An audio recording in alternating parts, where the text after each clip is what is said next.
Media recognition from Bloomberg, Reuters, recycling trade publications. Patented process for 100% recovery of critical metals, including cobalt, lithium, nickel, manganese, aluminum. American Manganese is focused on recycling lithium-ion batteries for electric vehicles. American Manganese trades on the TSX Venture, AMY, the US, AMYZF, and Frankfurt 2AM. For more information, visit AmericanManganeseInc.com or phone me, Larry Ray, at 778-574-4444. You're listening to HowStreet.com radio, available online at TalkDigitalNetwork.com. Welcome to HowStreet.com radio, the online source for market opinions. Here is Jim Goddard. My guest is market historian Bob Hoye, the chief investment strategist for ChartsAndMarkets.com. Welcome back to the show, Bob. Yeah, here we are on a Friday, Jim, and it's been an interesting week in the market. Bob, we have a couple of listener questions we'd like to get to. Our first one is from Josh. Josh writes, I listened to Bob's most recent interview with you and was surprised to hear Bob say he feels there likely will be deflation with the U.S. dollar. The reasons I was surprised was because of the enormous amount of money printing since the 2008 crisis, especially since the Wuhan flu, and two, because China has been threatening to dump U.S. treasuries recently as a result of flaring tensions with the U.S. Wouldn't these two forces combined harm the value of the U.S. dollar?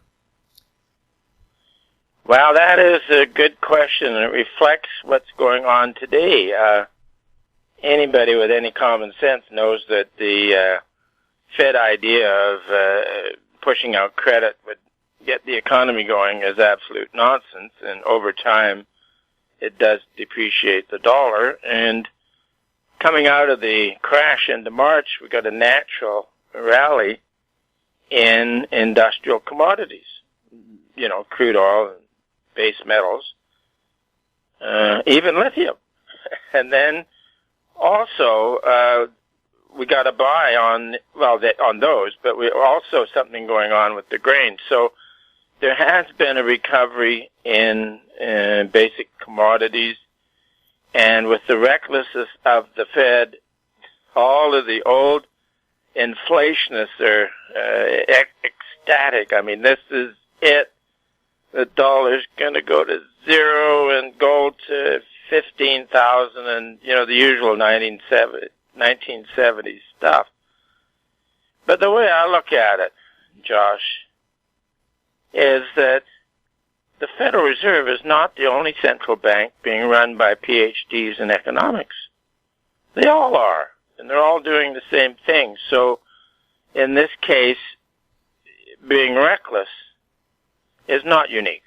The other one is that the rebound in commodities was a natural, and one shouldn't, in a post-bubble contraction, expect it to be a lasting thing.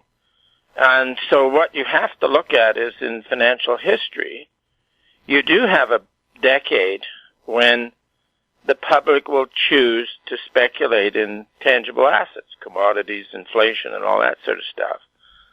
And that, of course, was really big time through the 70s. But it was also a big time up until 1920. And then you go into a period when the Fed will keep expanding credit, but commodities don't go up, inflation doesn't go up, stocks and bonds do, which has been the case here lately. And one of the things that we've noted in history is, and I mentioned 1920 on purpose, is because 9 years later you can have a financial bubble conclude. Same thing, commodities 1864, financial bubble 1873, the 9-year thing appears. So then the last high for commodities was in 2011. Particularly base metals were doing well on that one, although crude oil set its high in 2008. But if you count off from 2011, add 9 years, and you would then say there might be a big speculative bubble in stocks and bonds in 2020, which we're getting. So I'm going to stay with history. The public decides what it's going to speculate in. It does commodities, which it did a while ago. About a decade later, it gets crazy about stocks and bonds, which is on now, and then the whole thing fails. And then no matter how easy the Fed's going to be, everything's going to deflate. So history suggests it, and the main thing is to be able to measure the degree of speculation in stocks and bonds recently, and it is enough to conclude that we could have a serious setback in stocks and bonds later in the fall. So it's a well-reasoned question, Josh, but I think history is the best answer. It's the public who decides what will be speculated in, and when they're blown out in financial assets, deflation across the board is followed. Bob, we have a second question from John. John says, "Hi. I wanted to ask Bob if he thinks there could be another opportunity to get into the gold mining stocks at a cheaper valuation. The whole sector has really moved strong, but I recall Bob saying that if the market makes a big correction, the gold miners would go down with the major market. If Bob feels they could go down again sometime soon, would it make sense to raise some cash to have it on hand, being ready for that?" Yep, John, you've got the right view there. From time to time over the last few months, our technical work on gold and silver has registered that it's really very strong. And then within there's been some individual gold stocks and silver stocks that have done very, very well. So on the general market for the precious metal sector, yes, it's been good enough to take some money off the sector. And within that, there could be some individual winners that are really to the moon. Yeah, I know of one. And it would be wise to take a little off the table, but keep in mind that we are in a multi-year bull market for gold stocks. So, that's the way I'm looking at it. Bob, if you're looking at buying precious metals, would it be a good idea to do monthly averaging, just invest a certain amount every month in it and not worry about what it's doing day to day? Yeah, Jim, that's an old standby. Before reliable technical measures came along, and averaging down was the concept, and it was certainly done quite widely in the mutual fund business. But no, we don't see it. I think the tools now on the technical side are good enough that one can trade one's account around a main core position. So we'll have more with Bob Hoye right after this. Avon Resources Limited is a gold exploration company with significant projects in British Columbia and the Yukon, trading on the TSX Venture Exchange, symbol ABN, and the OTCQB, symbol ABNAF. Surrounded by world-class gold deposits and mines, Avon's 23,000 hectares Forest Kerr Gold Project is located in the heart of the Golden Triangle in northwestern BC. For more information, visit us at avonresources.com. Engineer Gold Mines is focused on the exploration and development of the historic high-grade Engineer Gold Mine situated 32 kilometers southwest of Atlan, British Columbia. Engineer Gold Mines is fully permitted for surface and underground exploration with the drill program now underway. Engineer Gold Mines Limited trades on the TSX Venture Exchange, symbol EAU. For more information, please visit us at engineergoldmines.com. Welcome back. We're speaking with Bob Hoye. Bob, are the stock markets in an absolute raging mania? Oh, yeah, that's what Stanley Druckenmiller, the big fund manager in the States, who is, very, very wealthy. And I have a regard for what he says because he's got big amounts of money, good sources of information, and then also, like all of us, has done the wrong thing at the wrong time. And he came out with it after, which was with the dot-com bubble that completed in March 2000. And Druckenmiller was then with Soros in his quantum fund. And, of course, there were other portfolio managers there, and other younger guys were riding the dot-com bubble stocks and making 5% a month, that sort of stuff. And Druckenmiller afterwards reported or wrote about it, that he just couldn't stand it anymore and went and bought the dot-com bubble virtually almost as it was peaking, which then was a disaster. But it shows just how compelling a straight-up market can be, and it's the foundation of a very old observation about the greater fool theory, is that when you're buying straight up, it's crazy, but it's irresistible, but you're confident that your foolishness will be looked after by even a greater fool tomorrow and beyond. So it's a greater fool theory, and Druckenmiller's view on the market as being raging is correct. It really is. And I think there's more of the inexperienced public in the market, at least since the late 1960s. This one is difficult to measure, the number of new accounts in the market, but there is the facility for it has been this Robinhood site for zero commission trading and stuff like that. And but this is just an impression I have, is that there's more of the inexperienced public in the market, and quite likely compares to the late 1960s, where the big deal was to get the Dow above 1,000, and I think they had about 3 attempts at it. And then if you take the Dow Jones then, deflate it by the CPI, it was down something like 60+% by the time you got to the bear market in the first part of 1982.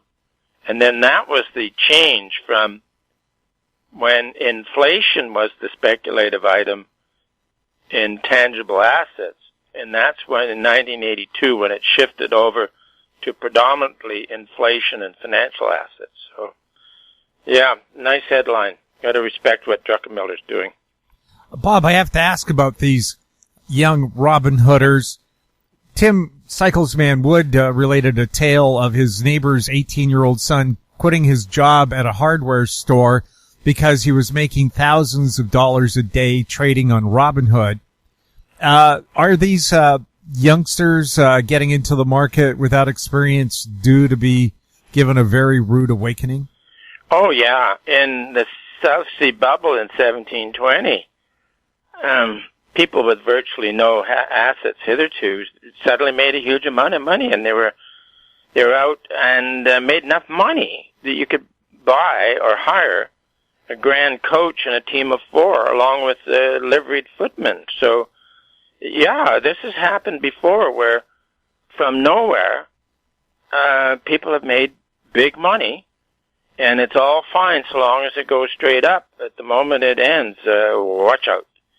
And that was the case in the South Sea bubble in 1720 in London, but also in France they had their Mississippi stock was the key to that bubble. Actually, we'll go a little more with this, Jim, because there's an instruction here, is that in England the currency was on a bimetallic standard, gold and silver. So then usury laws prevented the Bank of England from lending at above a certain rate. So it had, let's call it a gold standard for simplicity's sake, which disciplined the central bank. But the rising prices created all kinds of leverage.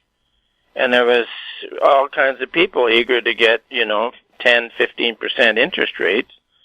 And there were all kinds of stock speculators who didn't mind paying that because they were making 25% a month or something like that. So then that was the case in London. And when the stock reached a high of £1,000 in June of 1720, it had been, I think, £120 only 5 months earlier. And then made its high in June, churned around, and then crashed in the fall all the way back down to £100. And the government was doing everything it could to keep the stock up because the prosperity was important. Now, over in Paris, that was the currency was not on a gold standard. And John Law, who was a financial wizard and speculator, had what one could call a central bank. And they had about 8 printing presses going in Paris at the time. So with the printing presses going, you'd think that the stock market would go up forever. But of course it didn't. It reached an over-speculated case and crashed. And then the public got so incensed about the financial disaster that they demanded to see the currency printing plates destroyed in a public square. So at the moment in the Western world and financial markets, many players are convinced that because the Fed is printing, the stock market will go up forever. But the South Sea bubble and the Mississippi bubble show that in either system, credit system or printing system, when it burns out and heads south. So I'm fairly confident that we will see financial assets and most other assets heading down in price eventually. We'll have more with Bob Hoye right after the break. Value from success, growth, and discovery. Golden Arrow Resources is a well-funded gold-copper exploration company with proven management and prospective properties in Chile, Argentina, and Paraguay. Golden Arrow trades on the Toronto Venture Exchange, symbol GRG, on Frankfurt, symbol G6A, and the OTCQB, symbol GARWF. For more information, visit us at goldenarrowresources.com or call Sean at 778-686-0135. Don't miss out. Stay informed. Receive the HowStreet.com weekly recap with thought-provoking podcasts, radio, and articles delivered to your inbox. Sign up for the HowStreet.com weekly recap on our homepage at HowStreet.com. Welcome back. We're speaking with Bob Hoye. Bob, another interesting headline you dug up just before the show. La Nina may cause a disruption to the global food supply.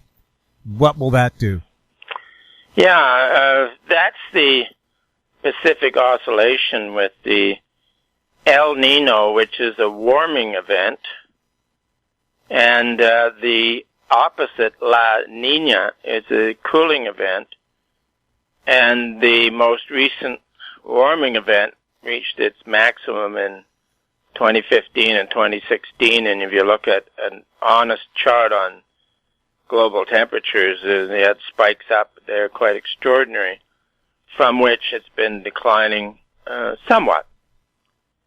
But the warming part of the El Nino, it reached its best in 2016, but it is yet to turn into a La Nino, which is cooling. But I just looked at it yesterday, and the most recent, and this is the one that we look at, is posted weekly, and it is now in sharp decline, breaking down, so that the El Nino monitor is going from neutral towards a La Nina. And so, yes, and then the part of the article was that this could have a positive influence on basic agricultural prices. And yes, it could. And as I mentioned earlier in the show, that a number of months ago, just straight on technical analysis, we got a buy on agricultural index. So there could be some upward pressures due to potential diminishment of crops. But we also want to keep in mind that products like corn, soybeans, and are being grown in more and more southerly regions where the changes from warming to cooling may not be as drastic, but if you're growing stuff in the plains in Canada, it's already showing with earlier frosts in the fall and earlier frosts, later frosts in the spring. So, and recently here you had the city of Denver go from 93 degrees Fahrenheit down to something like 33 degrees in a day and a half. That's been most extraordinary. So the El Nino is changing to a La Nina, and with that would be a cooling influence. And Bob, for the person who has everything, Louis Vuitton has just come out with a transparent face mask with gold studs, and it automatically adjusts to the brightness of the sunlight outside. It'll only set you back about $1,000 American. Oh my gosh, I'm so pleased to hear that. Bob, have a great weekend. You too, Jim, and it's always good to get together. My guest has been market historian Bob Hoye, the chief investment strategist for chartsandmarkets.com. As you've heard, Bob loves to answer your questions. You can send them to info@housestreet.com. Our YouTube channel is Talk Digital Network. Find us on Twitter @HoweStreet. We're also on Facebook. I'm Jim Goddard. Thank you for listening. Comments made on HoweStreet.com radio are an expression of opinion only and should not be construed in any matter whatsoever as recommendations to buy or sell any financial instrument at any time. Available online at TalkDigitalNetwork.com. HoweStreet.com radio is a production of HoweStreet Media Incorporated.